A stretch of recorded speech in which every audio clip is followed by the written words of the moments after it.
일본 사회가 발칵 뒤집혔습니다. 일본 최고의 명문고에서 가르쳐온 역사가 한국 땅을 밟은 지 3초 만에 무너져 내렸기 때문입니다. 난리난 학부모들, 초비상 걸린 교육부, 그리고 진실 앞에 무릎 꿇은 한 사람. 과연 한국에서 무슨 일이 벌어진 걸까요? 시작에 앞서 단 1초.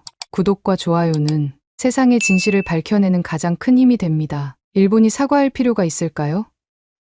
역사는 승자의 기록이고 패자의 눈물이죠. 그런데 그 나라는 좀 다릅니다. 항상 피해자 코스프레만 하더군요. 저는 미즈노 사에코입니다. 20년간 일본 외교부 장관 보좌관으로 한국 문제를 다뤘고 지금은 도쿄 모녀학교 윤리교사죠. 교실에서 던진 제 말 한마디가 폭탄이 되어 터졌습니다. 찰칵, 교실 뒤에서 카메라 플래시가 번쩍였습니다. 그 순간 저는 알았습니다. 큰일 났다. 그날 밤 SNS는 불타올랐습니다. 극우 사상 주입하는 교사 아웃, 우리 아이들에게 증오를 가르치는 선생님이라니. 친일파도 아닌데 그저 제가 본 진실을 말했을 뿐인데. 다음날 아침 교장실로 불려갔습니다. 미즈노 선생님, 이게 어떻게 된 일입니까?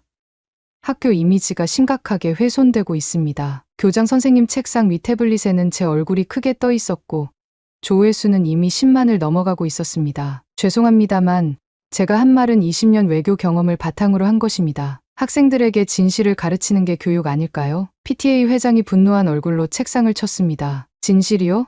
당신 혼자만의 진실 말입니까? 교실이 순간 얼어붙었습니다. 위기였지만 제 머릿속에서 번뜩이는 아이디어가 떠올랐습니다. 그렇다면 증명하겠습니다. 학생들과 함께 한국으로 직접 가보죠. 3명의 시선이 동시에 제게 꽂혔습니다.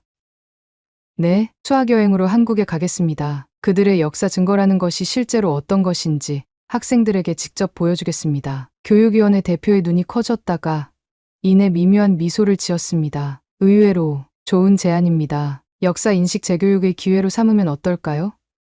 미즈노 선생님께서 한국에 가보시면 생각이 달라질 수도 있겠죠. 그 말 속에 담긴 의도를 놓치지 않았습니다. 날 교정하겠다고?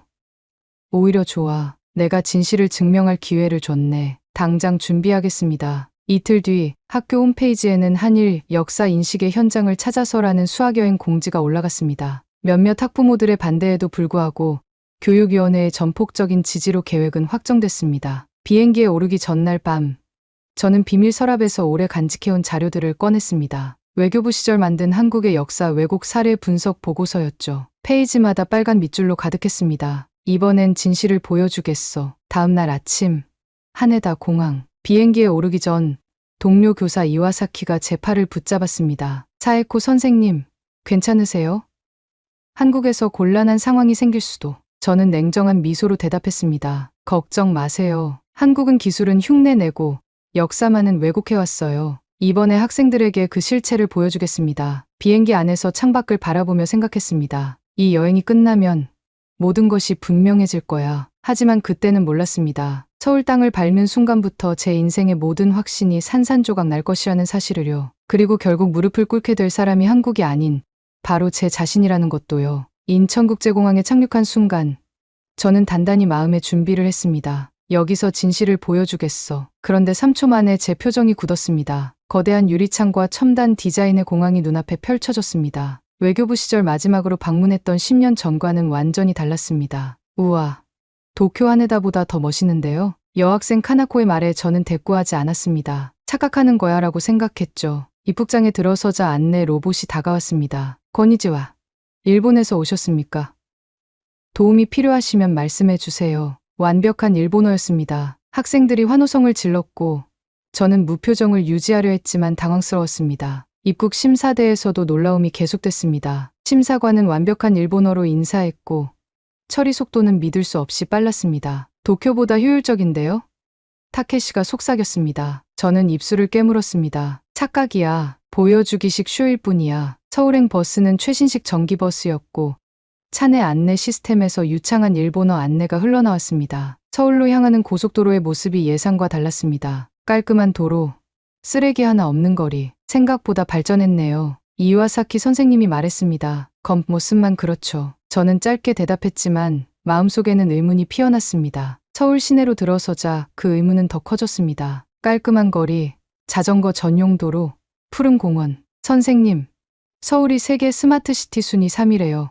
도쿄는 7이고요. 히로키의 스마트폰을 무시했지만 창밖 광경은 무시할 수 없었습니다. 거대한 디지털 사이니지, 최신 기술이 넘쳐났습니다. 이건 내가 알던 한국이 아니야. 호텔에 도착하자 또 다른 충격이 있었습니다. 얼굴 인식 체크인, AI 음성 비서, 미즈노 선생님 어서 오세요. 룸 온도와 조명은 어떻게 설정해 드릴까요? 객실에 들어서자 AI가 일본어로 저를 맞이했습니다. 저는 창가에 서서 서울 시내를 내려다보았습니다. 빛나는 고층 빌딩들, 정돈된 도시. 제가 알던 자료와는 전혀 달랐습니다. 저녁 식사에서도 놀라움은 계속됐습니다. 직원들은 유창한 일본어를 구사했고 메뉴판은 완벽한 일본어로 번역되어 있었습니다. 선생님, 일본보다 더 친절한 것 같아요. 유키가 속삭였습니다. 저는 무표정하게 식사했지만 혼란스러웠습니다. 제가 알던 한국과 눈앞의 현실 사이 간극이 너무 컸기 때문이죠. 나가는 길에 한 일본인 관광객 가족을 만났습니다. 어떠세요? 서울은? 놀라웠어요.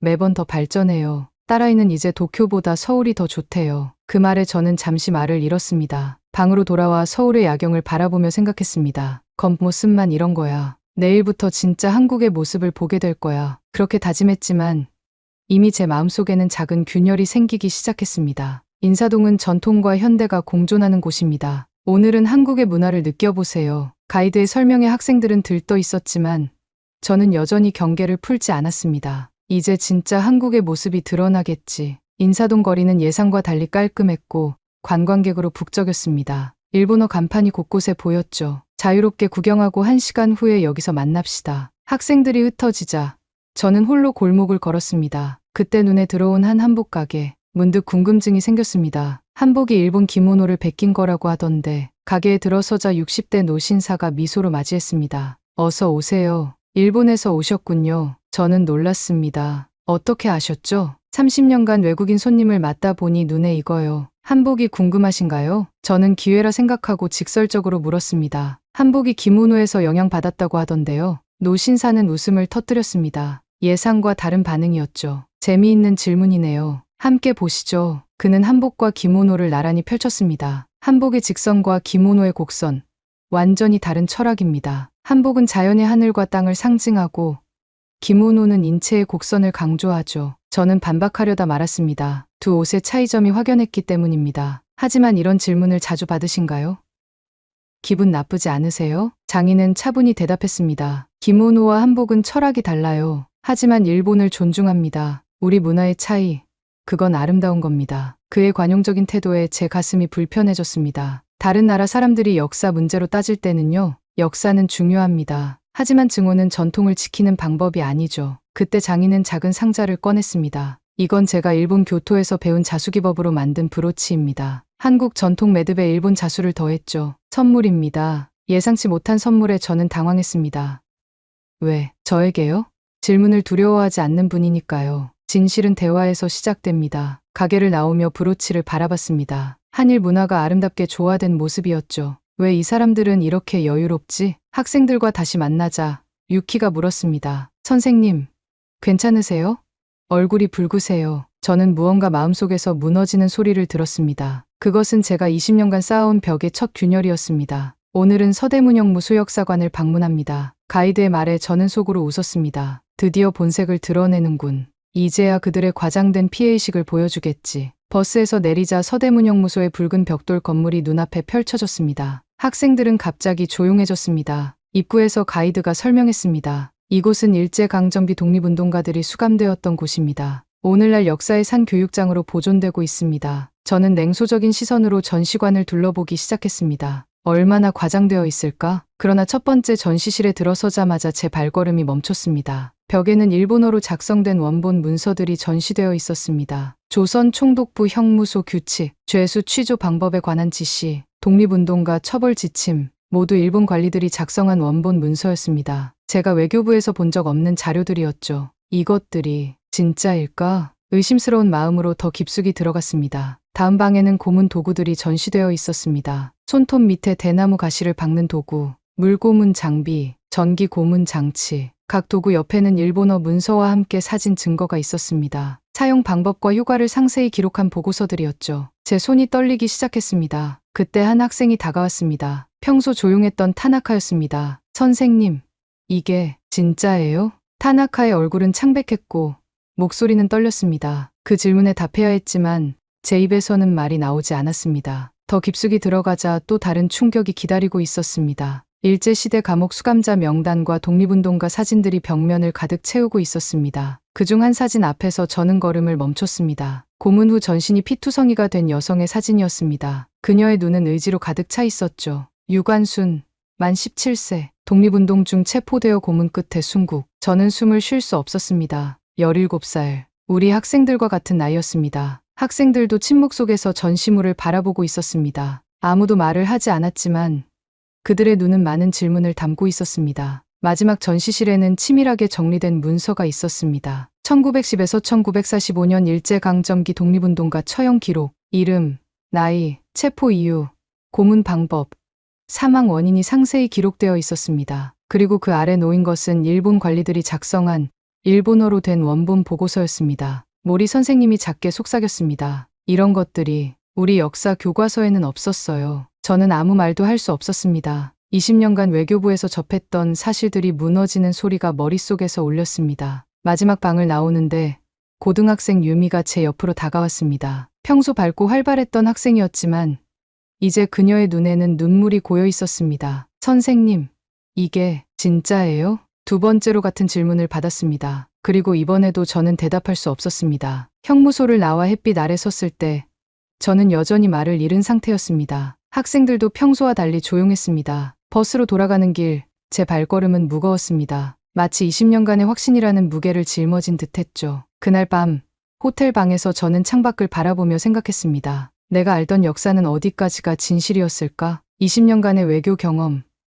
그 모든 확신이 오늘 하루 만에 무너졌습니다. 하지만 이것은 시작에 불과했습니다. 내일의 소녀상 방문이 저를 기다리고 있었으니까요. 서대문형무소 방문 후 저는 밤새 잠을 이루지 못했습니다. 침대에 누워 천장만 바라보며 생각했죠. 거짓말일 거야. 과장됐을 거야. 증거를 조작했을 가능성도 있어. 아침이 밝았습니다. 오늘 일정은 평화의 소녀상 방문이었습니다. 제 가방에는 전날 밤 준비한 반박 자료가 들어있었죠. 외교부 시절 작성했던 위안부 진실 분석 보고서였습니다. 오늘은 반드시 학생들에게 진실을 보여주겠어. 그러나 버스에 오르는 순간 어제의 기억이 다시 밀려왔습니다. 일본어로 씌어진 원본 고문 보고서, 17살 소녀의 피투성이 사진. 미즈노 선생님, 괜찮으세요? 얼굴이 창백하세요. 이와사키 선생님의 말에 저는 고개만 끄덕였습니다. 소녀상이 있는 곳에 도착했습니다. 생각보다 조용한 공간이었습니다. 한쪽에 의자에 앉아있는 소녀 동상이 보였죠. 이 소녀상은 일본군 위안부 피해자를 상징합니다. 가이드의 설명에 학생들은 조용히 경청했습니다. 저는 가방 속 자료를 꺼내려다 멈췄습니다. 무언가가 제 손을 막는 듯했죠. 소녀상으로 다가가 보니 소녀의 눈빛이 저를 바라보는 것 같았습니다. 그 눈에는 분노가 아닌 깊은 슬픔이 담겨 있었습니다. 학생들은 자연스럽게 소녀상 앞에 모여 묵념을 시작했습니다. 저만 한 걸음 떨어져 서 있었죠. 그때 소녀상 옆벽에 붙은 작은 쪽지들이 눈에 들어왔습니다. 방문객들이 남긴 메시지였습니다. 하나의 쪽지가 특히 눈에 띄었습니다. 일본어로 쓰여진 메시지였습니다. 내 동생이었다면 나는 용서받을 자격이 있었을까요? 마치 카나코. 그 이름에 저는 숨이 멎는 듯했습니다. 마치 카나코. 10년 전 외교부에서 함께 일했던 동료였습니다. 그녀는 갑자기 사직서를 내고 사라졌었죠. 쪽지 옆에는 작은 사진 한 장이 붙어 있었습니다. 젊은 한국 여성의 사진이었습니다. 뒷면에는 내 외할머니 1943년 16살이라고 적혀 있었습니다. 제 머릿속에 퍼즐이 맞춰지기 시작했습니다. 마치이는 제1교포 3세였습니다. 그녀가 갑자기 사직한 이유, 그녀의 할머니가, 가방 속 반박 자료가 갑자기 납덩이처럼 무거워졌습니다. 선생님, 이분들은 어떤 일을 겪은 거예요? 여학생 미도리가 물었습니다. 평소라면 준비된 답변을 술술 말했을 겁니다. 하지만 이제 그 말들은 제 입에서 나오길 거부했습니다. 대신 제 시선은 소녀상 발치에 놓인 작은 나무 상자로 향했습니다. 그 안에는 종이학이 가득했습니다. 대부분 일본에서 온 것들이었죠. 이건 뭐예요? 타나카가 물었습니다. 가이드가 대답했습니다. 일본에서 오는 많은 분들이 사과의 마음을 담아 접은 종이학입니다. 특히 학생들이 많이 보내주시죠. 제 마음속에 무언가가 무너지기 시작했습니다. 주머니에 넣어둔 반박 자료를 꺼내려 했던 손이 그대로 멈췄습니다. 대신 저는 소녀상 앞에 빈 공간에 가만히 서 있었습니다. 학생들은 하나둘 소녀상 앞에 묵념을 하기 시작했습니다. 유키와 타나카는 눈물을 흘리고 있었죠. 저만 한 걸음 떨어져 서 있었습니다. 무릎을 꿇고 싶은 마음이 들었지만 아직은 아직은 그럴 수 없었습니다. 가방 속 반박 자료는 이제 사용될 일이 없을 것 같았습니다. 대신 제 마음속에는 새로운 질문이 피어나고 있었습니다. 내가 그동안 믿어온 것들은 무엇이었을까? 소녀상을 떠나는 길, 저는 마치 카나코의 쪽지를 다시 한번 바라봤습니다. 내 동생이었다면 나는 용서받을 자격이 있었을까요? 그 질문은 이제 제 질문이 되었습니다. 소녀상 방문 후 저희 일행은 서울역으로 향했습니다. 한국의 KTX를 타고 부산으로 이동할 예정이었죠. 학생들은 여전히 침묵에 잠겨 있었습니다. 제 마음도 마찬가지였습니다. 서울역에 도착하자 갑자기 타케시가 외쳤습니다. 히로키가 없어요. 히로키가 사라졌어요. 일행이 술렁였습니다. 히로키는 수학여행 내내 사진을 많이 찍던 학생이었죠. 혼자 어디론가 갔다가 길을 잃은 것 같았습니다. 모두 여기 모여 있으세요. 제가 찾아볼게요. 이와사키 선생님에게 학생들을 맡기고 저는 서둘러 역 안을 뒤지기 시작했습니다. 서울역은 예상보다 훨씬 넓고 복잡했습니다. 최신식 시설과 수많은 사람들 사이에서 히로키를 찾는 일은 쉽지 않았습니다. 히로키 군. 10분, 20분이 지나도 히로키는 보이지 않았습니다. 초조함이 밀려왔습니다. 외국에서 학생을 잃어버렸다는 생각에 식은땀이 흘렀죠. 한국어를 몰라 주변 사람들에게 도움을 청하기도 어려웠습니다. 그때 제 뒤에서 누군가 말을 걸었습니다. 도움이 필요하신가요? 돌아보니 교복을 입은 한국 여고생이었습니다. 또래 친구들과 함께 서 있었죠. 일본어를 할 수 있나요? 네, 조금 할 수 있어요. 무슨 일이세요? 저는 안도감을 느끼며 상황을 설명했습니다. 학생을 잃어버렸어요. 일본인 남학생인데 키가 크고 검은 안경을 썼어요. 여고생은 친구들과 짧게 한국어로 대화를 나눈 후 말했습니다. 저희가 도와드릴게요. 친구들이 다른 쪽을 찾아볼 거예요. 예상치 못한 제안에 저는 감사함을 느꼈습니다. 고마워요. 정말 감사합니다. 여고생과 함께 역사 이곳저곳을 찾아다녔습니다. 그녀는 유창한 일본어로 주변 사람들에게 히로키에 대해 물어보았고 역 직원에게도 도움을 요청했습니다. 일본어를 잘하네요. 어디서 배웠어요? 할머니께서 가르쳐 주셨어요. 할머니가 일본어를 아세요? 여고생은 잠시 망설이더니 대답했습니다. 네. 할머니는 강제로 일본에 끌려가셨거든요. 위안부로. 그 말에 저는 걸음을 멈췄습니다. 갑자기 소녀상 앞에서 본 쪽지가 떠올랐습니다. 그런데도 당신은 나를 돕고 있어요? 여고생은 미소를 지었습니다. 왜 도와드리면 안 되나요?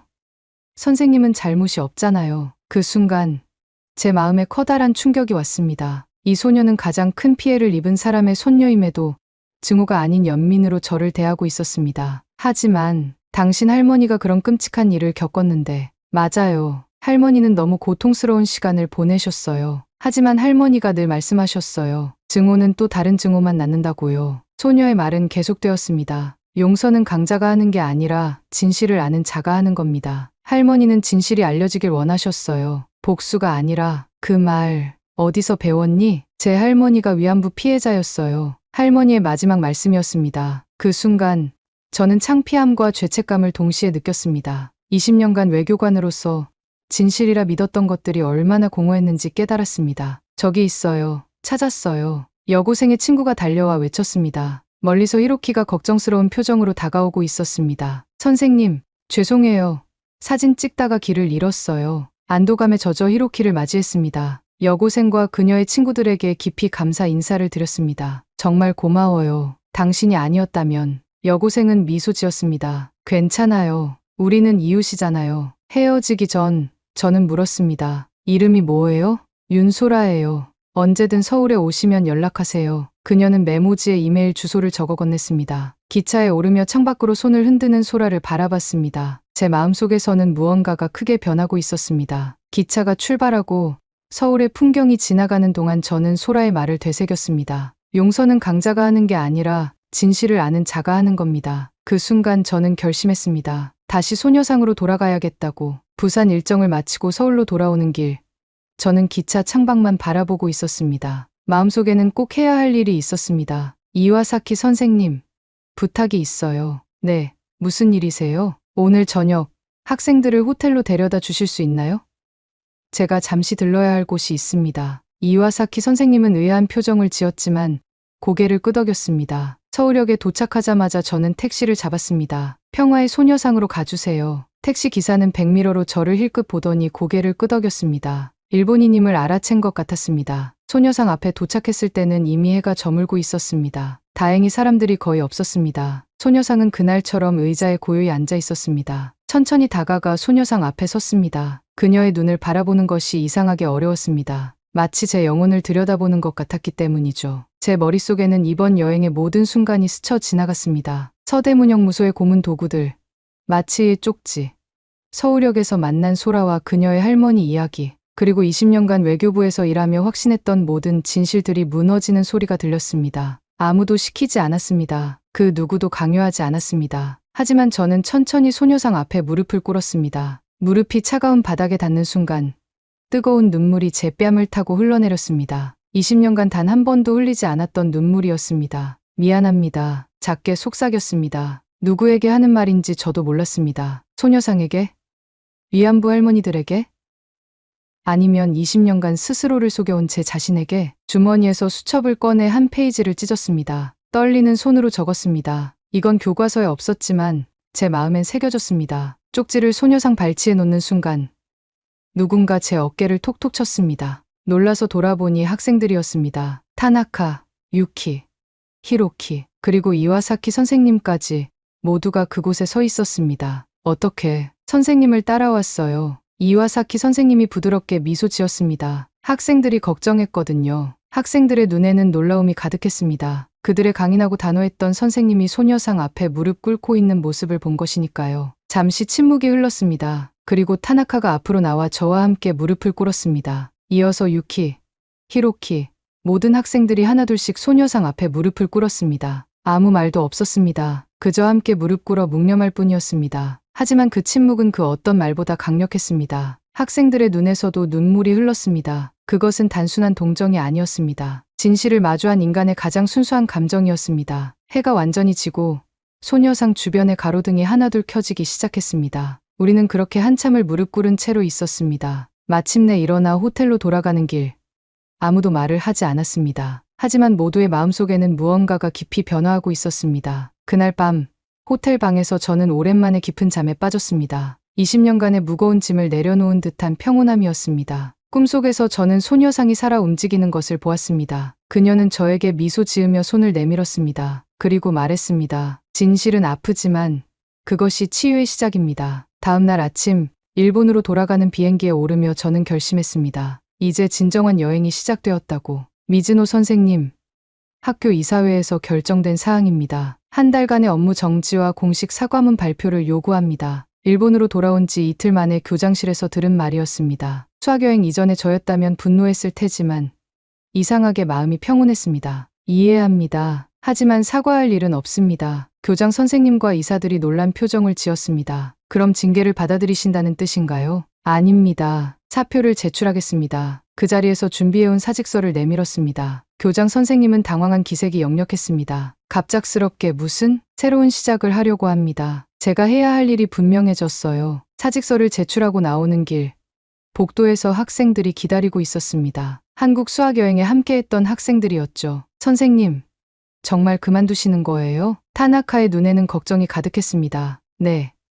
하지만 끝이 아니라 시작이에요. 여러분과 함께한 여행은 제 인생을 바꿨습니다. 학생들과 마지막 인사를 나누며 유키가 조그마한 상자를 건넸습니다. 우리 모두가 준비한 거예요. 상자를 열어보니 소녀상 앞에서 찍은 우리 모두의 사진과 학생들이 적은 짧은 편지가 들어있었습니다. 진실을 보여주셔서 감사합니다. 타나카. 용기 있는 선생님이 자랑스럽습니다. 유키. 이제 저도 역사를 다시 공부할래요. 히로키. 그 순간 저는 다시 한번 눈물을 참을 수 없었습니다. 6개월 후. 미즈노 선생님, 인터뷰 준비 다 되셨습니까? 도쿄의 한 스튜디오에서 저는 인터뷰를 앞두고 있었습니다. NHK의 역사와 화해 특집 프로그램이었죠. 네, 준비됐습니다. 학교를 그만둔 후 저는 한일 역사 진실 아카이브라는 비영리 단체를 설립했습니다. 한국에서 본 원본 자료들을 일본어로 번역하고 역사적 진실을 알리는 일을 시작한 것이죠. 처음에는 쉽지 않았습니다. 극우 단체의 위협과 비난이 쏟아졌죠. 하지만 점차 지지자들이 늘어났습니다. 특히 젊은 세대들이 관심을 보였습니다. 카메라가 돌아가기 시작했습니다. 오늘 특별한 손님을 모셨습니다. 전 외교부 장관 보좌관이자 현재 한일 역사 진실 아카이브 대표 미즈노 사에코 씨입니다. 미즈노 씨,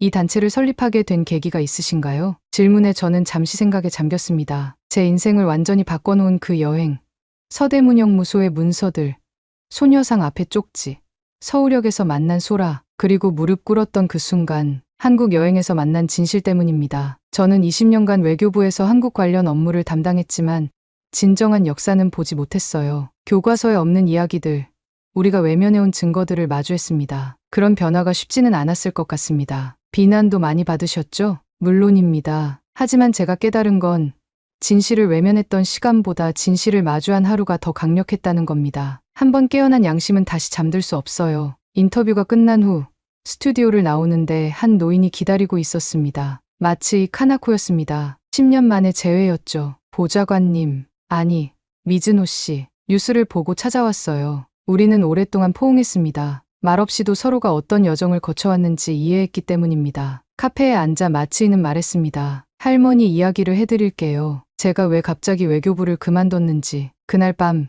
집으로 돌아오는 길에 휴대폰이 울렸습니다. 한국에서 온 이메일이었습니다. 미즈노 선생님께, 저 윤소라예요. 서울역에서 만났던 학생 기억하시나요? 선생님의 인터뷰를 유튜브로 봤어요. 감동받았습니다. 할머니께서도 보셨는데 눈물을 흘리셨어요. 저분이 진정한 용기를 가진 분이라고 하셨습니다. 다음 달에 도쿄에서 열리는 한일 청소년 포럼에 참가하게 됐어요. 만나 뵐 수 있을까요? 윤소라 드림. 이메일을 읽으며 미소 지었습니다. 창밖으로 보이는 도쿄의 밤하늘에는 별이 빛나고 있었습니다. 이제 저는 알고 있습니다. 진정한 애국은 자국의 잘못을 감추는 것이 아니라 진실을 마주하고 더 나은 미래를 만들어가는 것임을, 그리고 무릎을 꿇는 것이 항상 패배를 의미하지는 않는다는 것도요. 때로는 진실 앞에 무릎 꿇는 것이 가장 강한 사람만이 할 수 있는 일이라는 것을. 진실을 외면했던 시간보다 진실을 마주한 하루가 더 강력했어요. 이것이 제 이야기입니다. 한때는 한국을 싫어했던, 하지만 진실 앞에 무릎 꿇은 미즈노 사에코의 이야기. 오늘 이야기 마음에 남으셨다면 구독과 좋아요 한번 눌러주시면 더 따뜻한 감동으로 다시 찾아뵙겠습니다. 감동 비행기. 여기서 인사드립니다.